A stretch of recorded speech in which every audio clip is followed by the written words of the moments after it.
Good evening, everyone. My name is Buffy Squires and I'm the Community Engagement Coordinator here at Musculoskeletal Australia.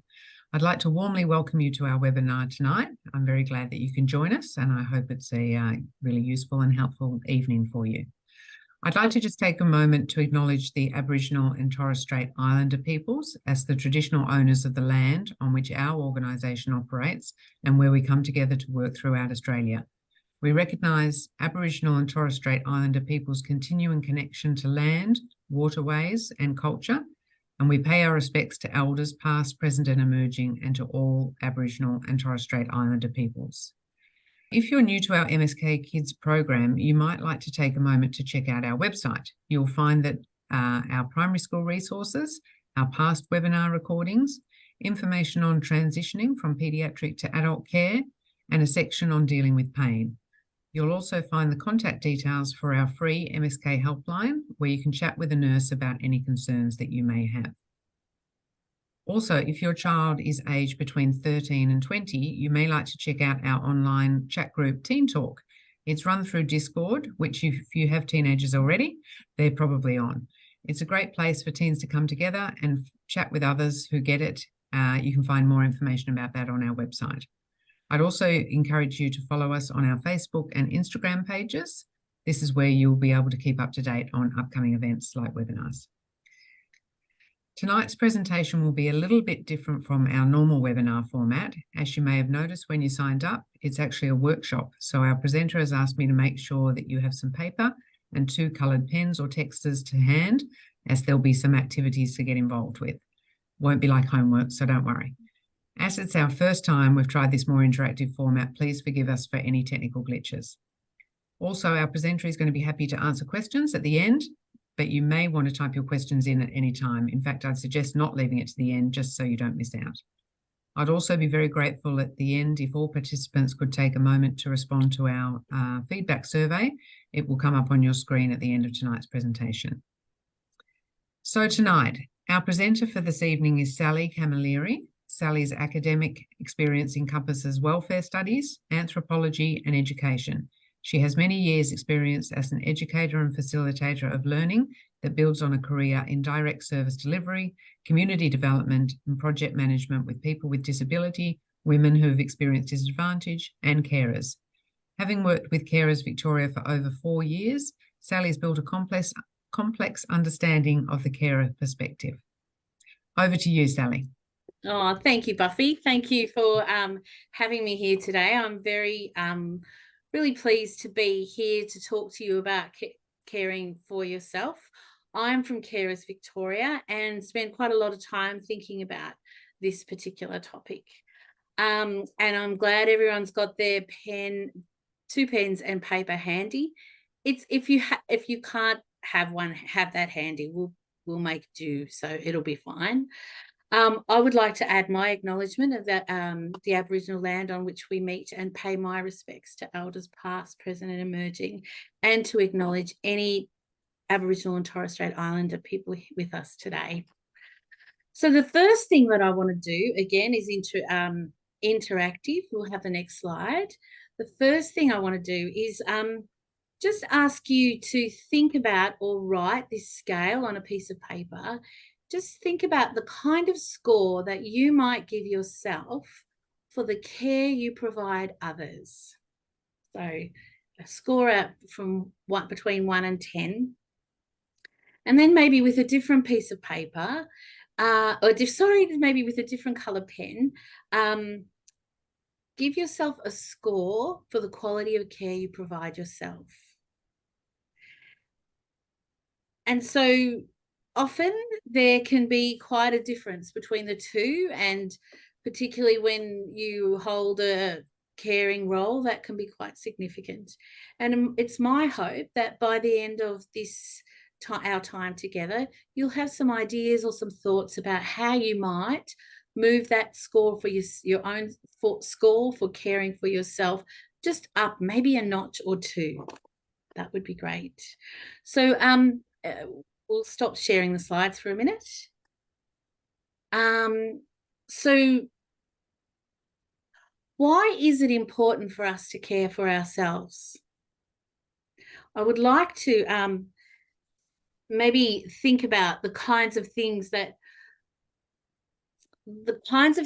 people say, or like let's say for an example, you're catching a flight, and when they're explaining what to do in an emergency, to think about what they might say if the oxygen masks fall from the ceiling, and you have a young child or maybe somebody who is has some support needs with you. I wonder if you remember or have caught a plane lately. It might have been a while for some of us. They would usually tell us to make sure we put our own mask on first. And the reason for that is clearly we can't be any help to anyone if we run out of oxygen. And I think the parallels in terms of our own lives can be quite clear in this situation. So you can't continually be caring for others and not take up any oxygen for yourself. It just is unsustainable.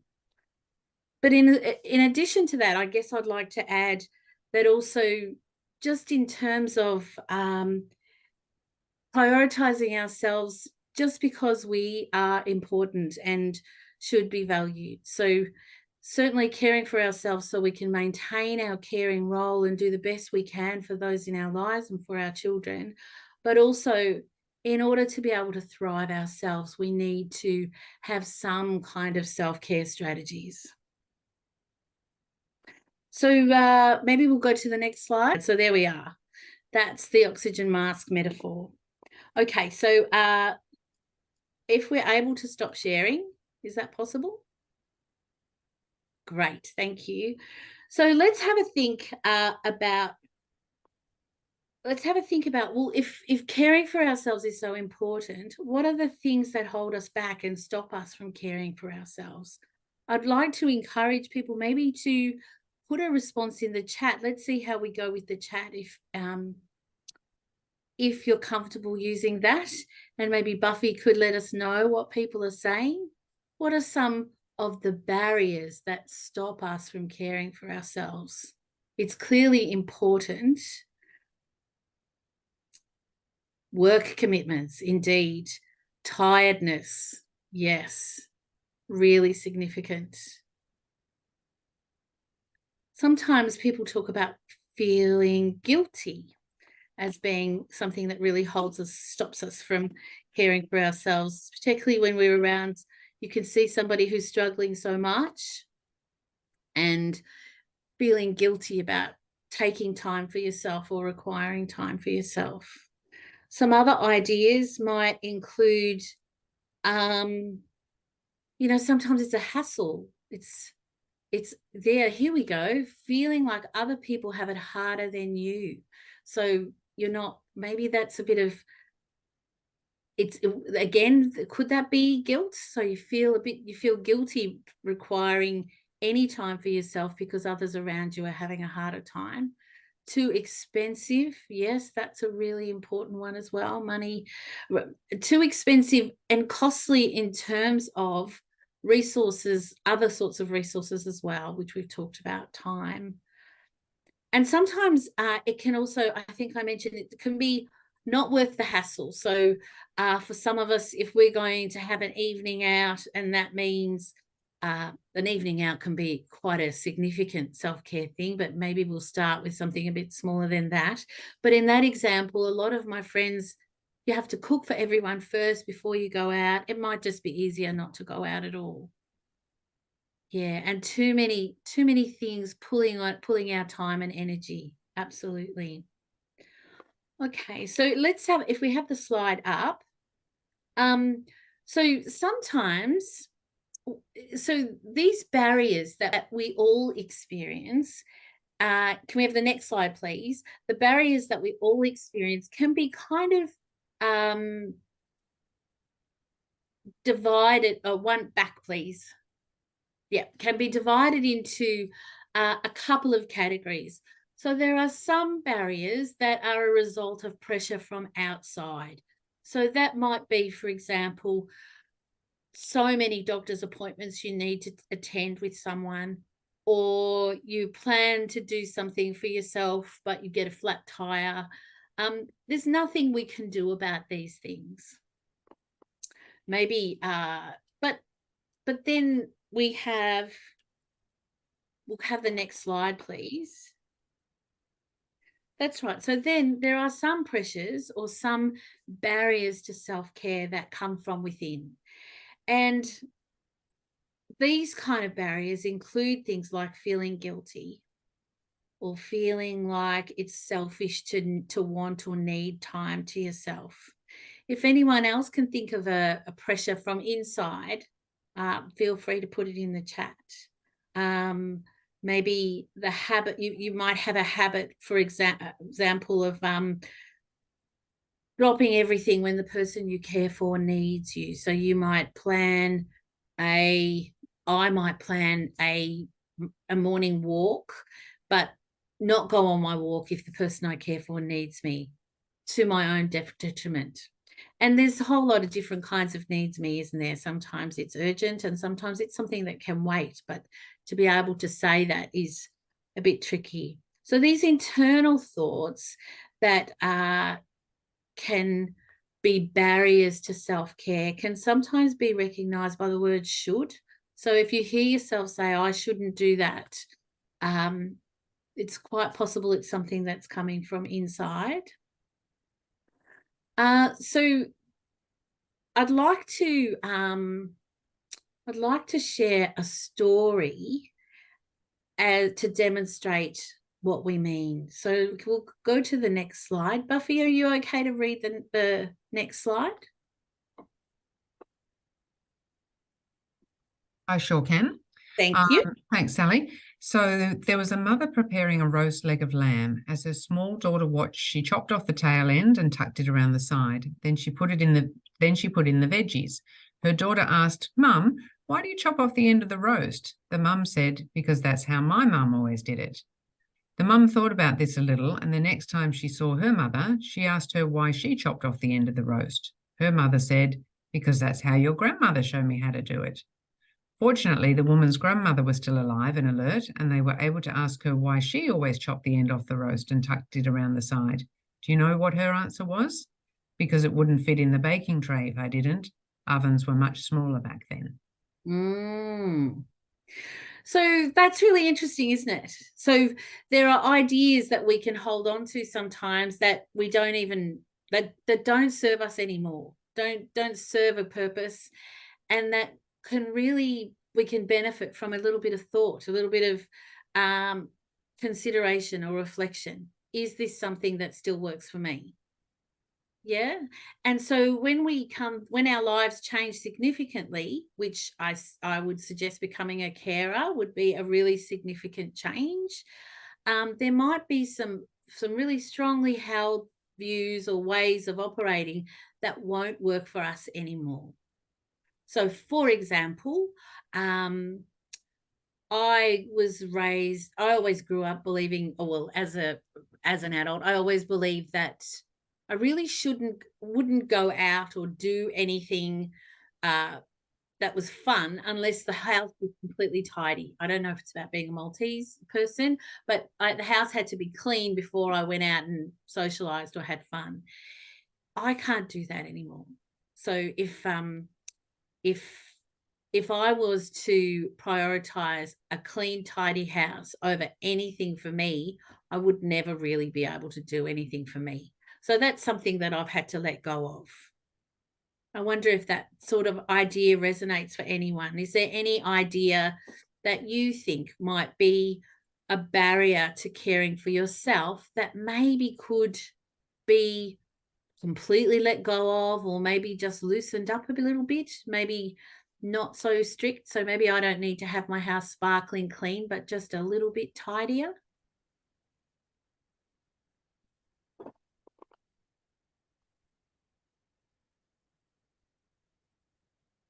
Yeah, okay. So because my husband works full time, I feel that I need to take care of all the other chores. Yeah.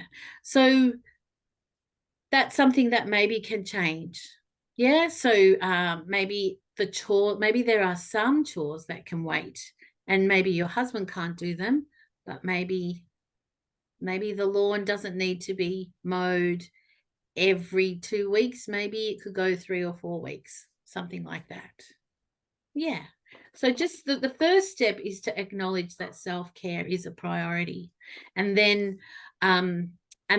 finding the time and just looking at what are some of those internal barriers, internal thoughts that are holding you back in terms of meeting your goals, which is to care for yourself and be in a better position to care for others in your life and thrive. So what I'd like to do now is explore this idea of self-care. So we've talked about why self-care is important, what are some of the barriers to self-care, and what are some reflections or some ideas that we can reflect on to open up some space for us to care for ourselves. We've talked about this idea of the roast and the idea of strongly held views no longer serving its purpose. Can we have the next slide, please? Oh, actually, can we have this? Oh, there we go. We've got the next slide. Beautiful. So I invite everyone to get your piece of paper and divide it into 6 and maybe explore and write down each of these categories. So this model that I'm going to talk to you about divides self-care into 6 categories. So the idea of the caring for the body, the mind, our feelings, creativity, spirit, and a social life. So the concept is that a well-balanced self-care plan will have something in most of those areas or attend to most of those areas. I am now going to give you just a couple of minutes to please, if you could write down anything that you're currently doing and pop it in the category that makes sense for you. Sally, just to confirm, are people writing this in the chat bot on screen, or are they writing it on their piece of paper? Great question. You write it on your piece of paper. Great, thank you. Yeah.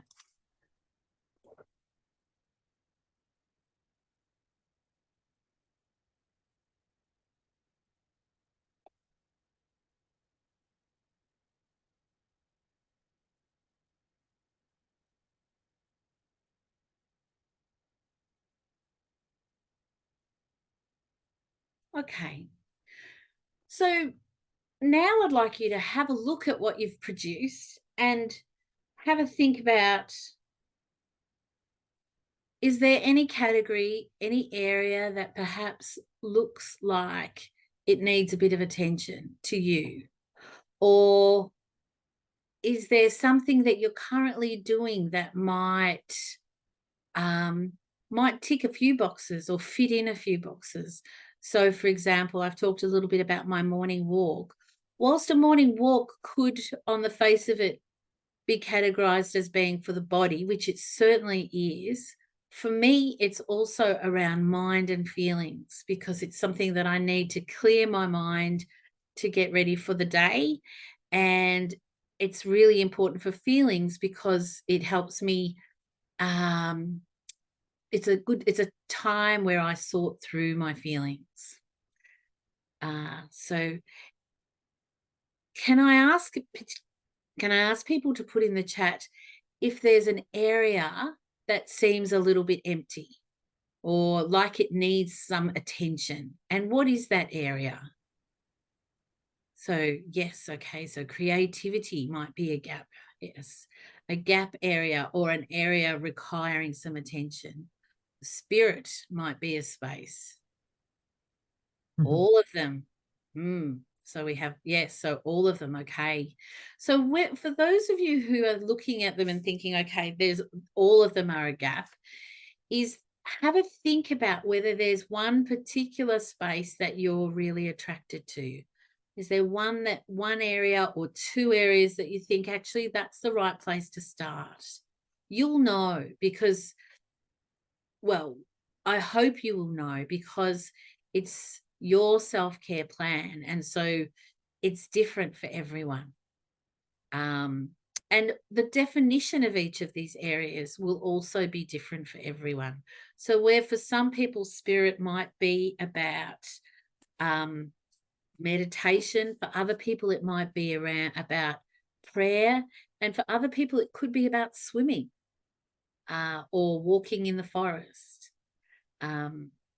Creativity could be painting, it could be writing. Again, it could be body movement and swimming and dancing. Different for everyone. So what I'd like to do now is maybe consider one or two new things that you might be able to do in those spaces that felt that you were drawn to, that resonated for you. So for the person who highlighted spirit, you might think about, well, what's one thing that you would really love to be able to do? I know for myself, I've been thinking a lot about body and really thinking about a time when I used to do yoga and how I would like to do more of that, and have come up with a plan. I don't think I mentioned I'm kind of really in a time where the caring role has been quite more significant in my life. And so the meditation and yoga have become much more important. So I've started doing online just 10 minutes a day. And that's been really quite transformative. I didn't think that could happen in 10 minutes, but it's all I can manage, and it's been really good. For others, let's say mind, you might consider, for some people, like taking up Sudoku or something like that might be a really good thing to do to clear the mind, exercise the mind, and perhaps take us into a different space, a space maybe away from feelings, which could be a nice piece of respite. So the most important thing in terms of the self-care activity that you choose is to really consider the headspace in which you do it. So, for example, I could make a cup of tea and get on my phone and pay bills while I drink a cup of tea. Or I can make a cup of tea and go into the backyard and feel the sun on my face and really just enjoy breathing and take on a bit of maybe a meditation kind of approach to that time for 5 minutes. They're two very different experiences. I'd like to invite anyone to maybe put in the chat something new that you think you might be able to do. Any ideas? So I've talked about my morning stretches and meditation. Buffy's talking about Wordle. Yes, that's quite a thing, isn't it? That can be a really lovely release and fun. And lots of people can have the same Wordle game, words of the day. Beautiful.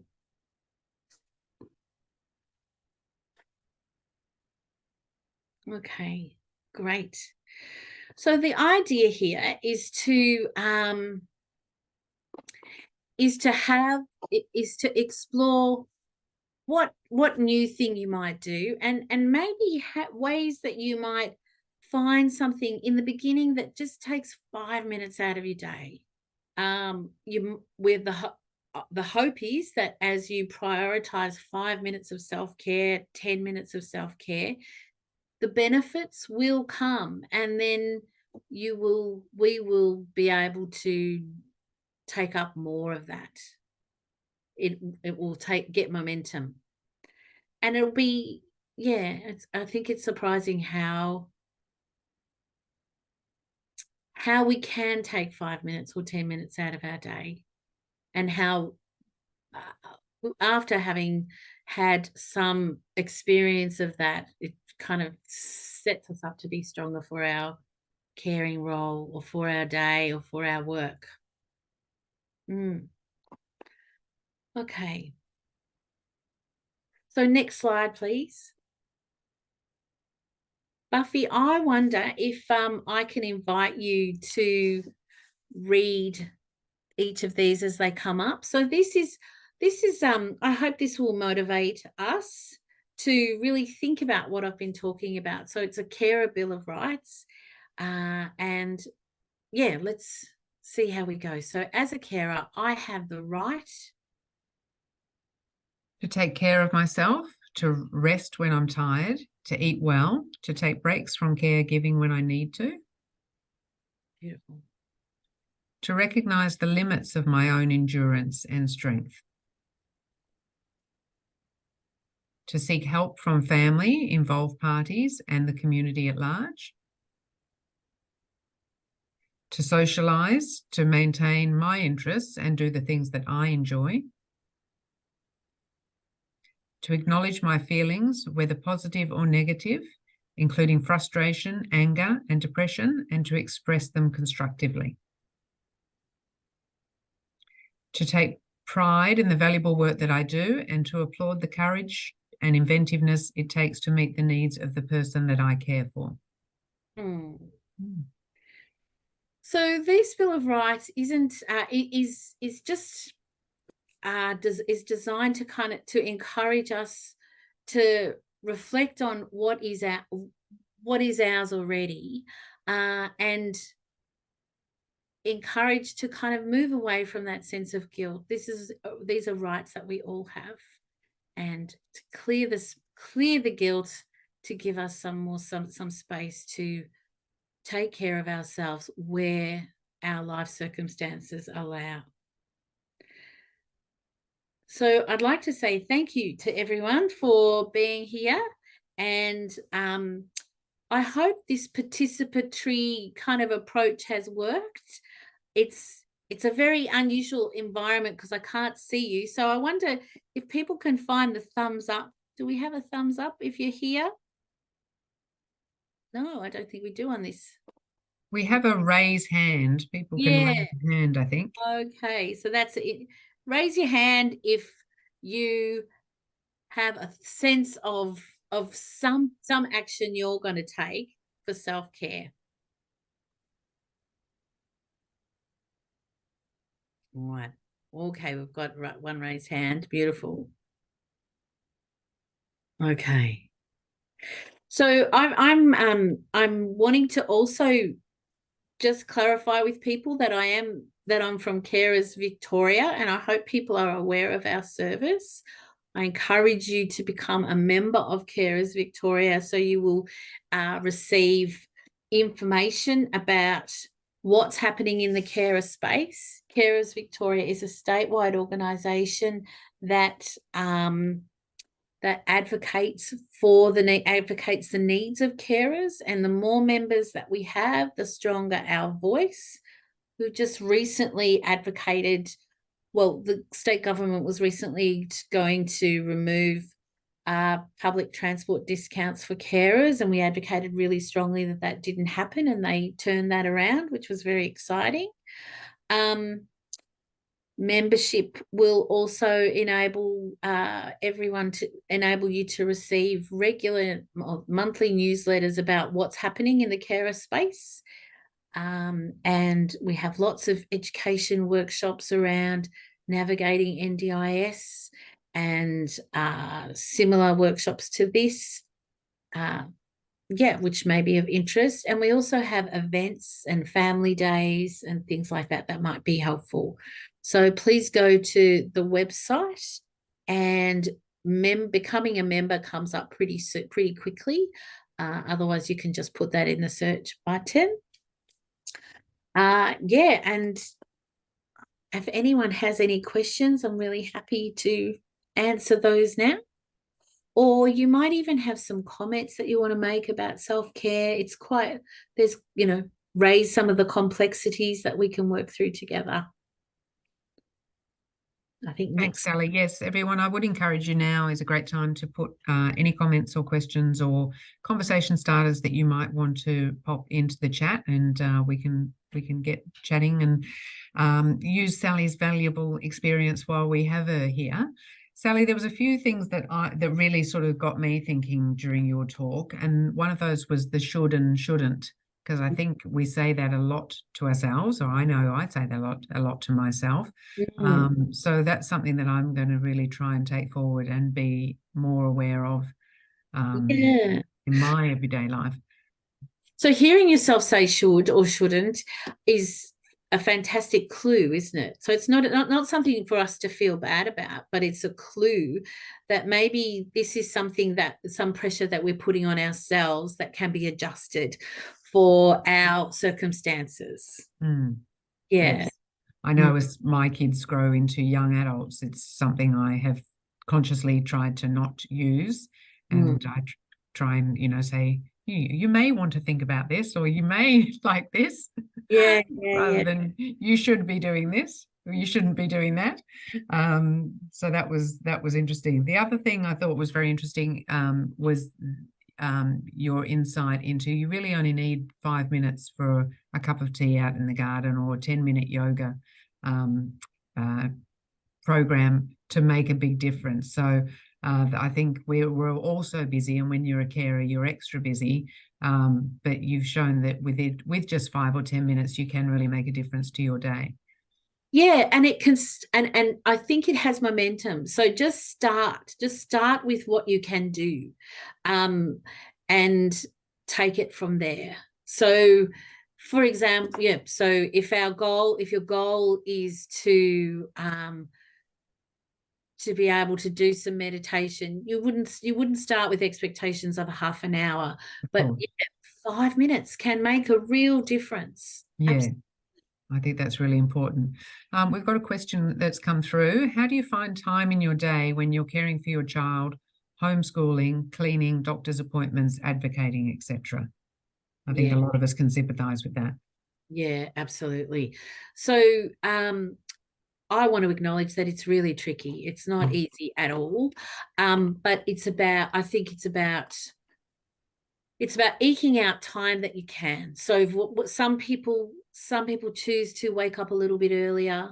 Now, for those of us who don't get enough sleep, that's not an option, but it could be an option for some people.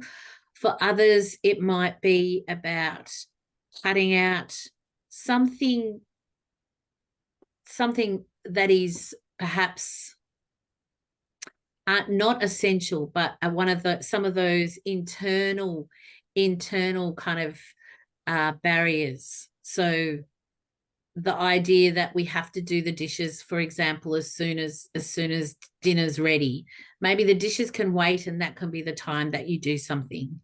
Mm. Yeah. So it's also sometimes it might be about looking at some of the things that some of those difficulties, like paying bills and things like that, and organizing them to be direct debited, which is it just gives you a little bit of time in your day. I wonder if anybody else can think of any other ideas about how you can eke out some time. Mm. Yeah, if there's other people that you might be able to call on, for example, to cover a doctor's appointment or a physio appointment or something like that. Yeah. It is very hard when you're. Sometimes it is very hard, and sometimes you can make an appointment with yourself. So in the same way, we do find time for those important appointments. If maybe putting in half an hour in your diary once a week, or maybe 10 minutes a day in your diary, then that becomes another appointment that's prioritized in the same way. That works. So I've just been doing a writing workshop with some carers, and a lot of the feedback there was I wasn't doing anything because I felt like I needed to write for half an hour. And Mm-hmm. when we gave each other permission to write for 10 minutes, that was more achievable. And so that was a thing that we all put in our diaries and did on a regular time. Interesting. I know Yeah. when my son was first unwell, I had to stop work because I was his full-time carer, and I actually started volunteering at Musculoskeletal Australia. That's how I got involved in working for the organisation. So I said to my husband, I'm going to take, I think it was 3 hours or 4 hours a week to do this volunteering, and you'll need to look after our son at that time. Thankfully, not, I'm aware that not everyone can manage that. He works from home, so he was able to do that. But that gave me my time, which, as much as me feeling I was doing something worthwhile, gave me a break from that carer role. Yeah, absolutely. So sometimes the first step is to prioritize finding that time, and then the solutions will come to you. I hope that's my thought about it. It we are talking in the abstract because, of course, everyone's life is different, and I'm very conscious of that, and don't want to sound. I hope I'm not sounding like it's easy. I just think it's really important in the long run. So not easy, but important. Yeah. Hope that responds to your question. Thank you, Sally. We've got another question here. The question is, what happened to counselling services from Carers Vic? I'm not sure about this, but I assume that's something you had. Yes. So yes, we did. So Carers Victoria, like lots of other carer services, so since the introduction of the Carer Gateway, a lot of the national funding and the state, a lot of the funding from the Commonwealth has gone from services like my own to the Carer Gateway. So carer counselling is available via the Gateway. I want to be really upfront that there are waiting times, so I encourage everyone to make some time to call the Carer Gateway and register. Registration will involve an assessment. So usually you would call and you get a call back and then have an assessment, and that assessment kind of covers 5 areas in your life, and counselling can be one of the services that are provided.